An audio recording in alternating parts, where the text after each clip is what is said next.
Hi everyone and welcome to my channel. So आज की video में हम बात करने वाले हैं, अगर आपसे पूछा जाए 18th सेंचुरी में नोवेल का राइज क्यों हुआ था। 18th सेंचुरी में ऐसा क्या हुआ था कि नोवेल जो है अचानक से बहुत ज़्यादा पॉपुलर हो गई थी।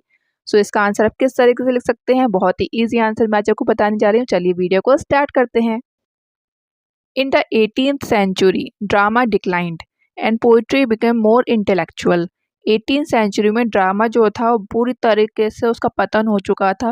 वो बिल्कुल पसंद नहीं की जा रही थी और पोइट्री जो है वो मोर इंटेलेक्चुअल हो गई थी। A new reading, the public started entertaining itself through a new genre of literature. It was a novel. और क्या हुआ था, एक नई रीडिंग का उत्पादन हुआ था जो लोगों को बहुत ज़्यादा एंटरटेन कर रही थी। वो आपस में ही अपने आप में ही एंटरटेन हो रहे थे उसे, और उस लिटरेचर के जर्नर को हमने क्या कहा था, novel. There are many reasons for the rising of novels in the 18th century. वैसे तो बहुत सारे रीजन्स हैं जिसकी वजह से 18th सेंचुरी में नॉवेल जो है वो एकदम से राइज हुई थी। One of the main reason for the rising of novel is the rise of middle class because of tremendous growth in trade and commerce. उसमें से एक बहुत इम्पॉर्टेंट रीज़न ये है कि मिडिल क्लास जो थी वो राइज हो चुकी थी। क्यों? क्योंकि जो उनका ट्रेड और कॉमर्स में जो ग्रोथ हुई थी वो बहुत ज़्यादा अद्भुत हो गई थी। The England merchant class was becoming wealthy and wanted to get focus in the field of literature also. और इंग्लैंड में जो रहने वाले व्यापारी वाली क्लास होती है ना, जो जिसको हम मिडिल क्लास टाइप मान सकते हैं आप, वो बहुत ज़्यादा धनवान हो गई थी और उन्होंने सोचा क्यों ना भाई लिटरेचर की फील्ड पे भी फोकस किया जाए अब। Another reason for the rising novel in the 18th century is the rise of literacy, rise of the printing press, rise of philosophical rationalism, and the influence of Puritan, which was the extreme group of Protestants, which emphasized reading text. एक और reason जिसकी वजह से 18th century में novel का rise हुआ था, उसका उदय हुआ था, वो था लिटरेसी का राइज होना, प्रिंटिंग प्रेस आना, और जो प्यूरिटन थे जिसको हम एक्सट्रीम ग्रुप कहते हैं प्रोटेस्टेंट का, उनका प्रभाव हुआ था। उन्होंने बहुत ज़ोर दिया था कि आप टेक्स्ट को जो है पढ़ें। Circulating libraries made the novel conventionally available. और बहुत ज़्यादा लाइब्रेरीज होने की वजह से जो है नॉवल जो आसानी से मिल जाती थी। The conventional language made them easily understandable. और उसकी लैंग्वेज इतनी ज़्यादा आसान होती थी कि वो हर किसी को समझ में आ जाती थी, इसलिए नॉवल को बहुत ज़्यादा पसंद किया जा रहा था।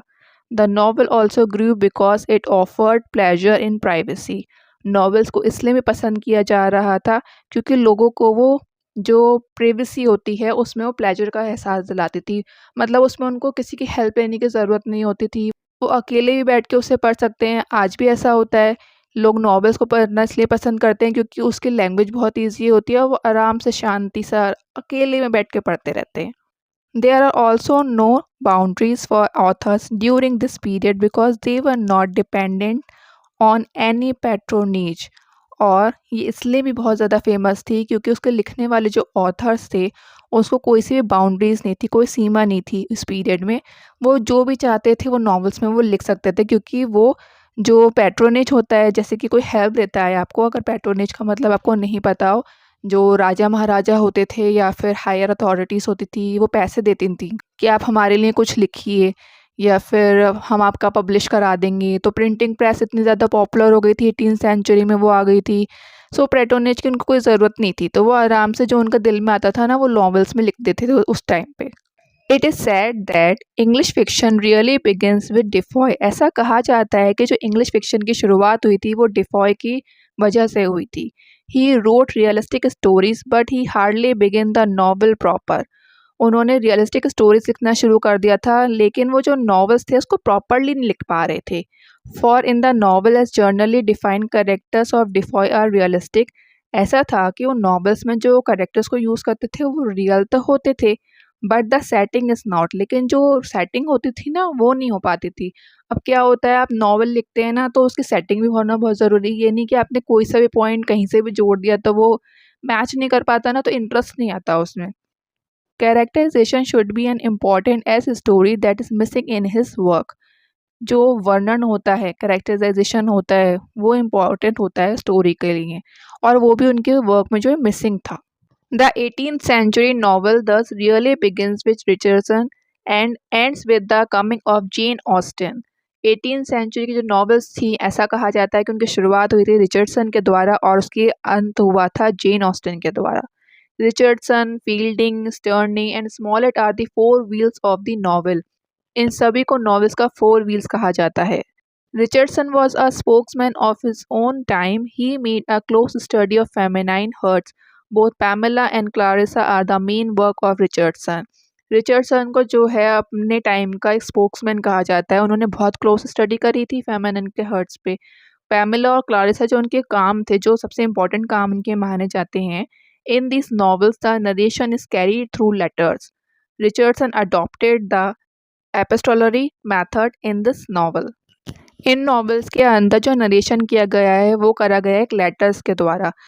ये जो नॉवेल्स हैं ये लेटर्स के द्वारा जो है लिखे गए हैं, मतलब लेटर्स की जो कॉन्वर्सेशन हुई होगी ना उसको नॉवेल की फॉर्म में कन्वर्ट किया गया है। ये जो एपिस्टोलरी मेथड होता है ना, इसमें क्या करा जाता है, narrative techniques that uses letters और other documents to tell a story. ऐसी टेक्निक का यूज़ करना जिसमें लेटर्स या फिर कोई और डॉक्यूमेंट्स होते हों जिसके द्वारा एक स्टोरी बनाई जाए। रिचर्डसन ने इस मेथड का यूज़ अपने काम के अंदर किया है।